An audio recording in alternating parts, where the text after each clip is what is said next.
ಮತ್ತೆ ಸುಪ್ರೀಂ ಮೆಟ್ಟಿಲೇರಿದ ನಟ ದರ್ಶನ್ 1 ವರ್ಷ ಜಾಮೀನು ಅರ್ಜಿ ಸಲ್ಲಿಸದಂತೆ ನೀಡಿದ್ದ ಆದೇಶ ಮಾರ್ಪಾಡಿಗೆ ಮನವಿ. ಮತ್ತೆ ಸುಪ್ರೀಂ ಮೆಟ್ಟಿಲೇರಿದ ನಟ ದರ್ಶನ್.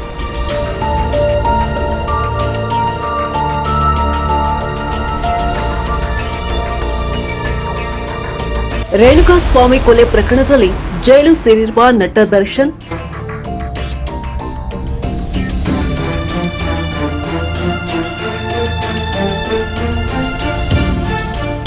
ದೀರ್ಘಾವಧಿಯ ಬಂಧನವನ್ನ ಕಾಲಕಾಲಕ್ಕೆ ನ್ಯಾಯಾಲಯ ಪರಿಶೀಲಿಸಬೇಕು. 1 ವರ್ಷ ಜಾಮೀನು ಅರ್ಜಿ ಸಲ್ಲಿಸದಂತೆ ನೀಡಿದ್ದ ಆದೇಶ ಮಾರ್ಪಾಡಿಗೆ ಮನವಿ. ಚಿತ್ರದುರ್ಗದ ರೇಣುಕಾಸ್ವಾಮಿ ಕೊಲೆ ಪ್ರಕರಣದಲ್ಲಿ ಜೈಲು ಸೇರಿರುವ ನಟ ದರ್ಶನ್ ಮತ್ತೊಮ್ಮೆ ಸುಪ್ರೀಂ ಕೋರ್ಟ್ ಮೆಟ್ಟಲೇರಿದ್ದಾರೆ. 1 ವರ್ಷದವರೆಗೂ ಜಾಮೀನು ಕೋರಿ ಅರ್ಜಿ ಸಲ್ಲಿಸದಂತೆ ನೀಡಿದ್ದ ಆದೇಶವನ್ನ ಮಾರ್ಪಾಡುವಂತೆ ಮನವಿ ಮಾಡಿದ್ದಾರೆ.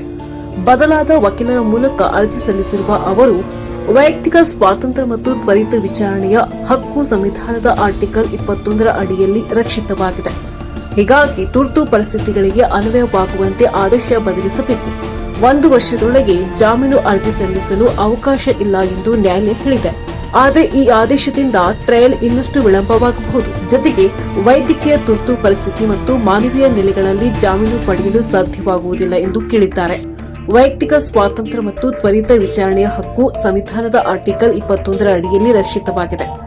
ದೀರ್ಘಾವಧಿಯ ಬಂಧನವನ್ನು ಕಾಲಕಾಲಕ್ಕೆ ನ್ಯಾಯಾಲಯ ಪರಿಶೀಲಿಸಬೇಕು. ದೀರ್ಘ ಬಂಧನದಿಂದ ತಮ್ಮ ವೃತ್ತಿ ಜೀವನೋಪಾಯ ಮತ್ತು ಕುಟುಂಬಕ್ಕೆ ತೀವ್ರ ಹಾನಿಯಾಗಿದೆ. ತಾಯಿ ಗಂಭೀರ ಆರೋಗ್ಯ ಸಮಸ್ಯೆ ಹೊಂದಿದ್ದಾರೆ. 1 ವರ್ಷ ಜಾಮೀನು ನೀಡದಿರುವ ಆದೇಶ ವ್ಯಾಪಕ ಪರಿಣಾಮ ಬೀರಬಹುದು ಎಂದಿದ್ದಾರೆ.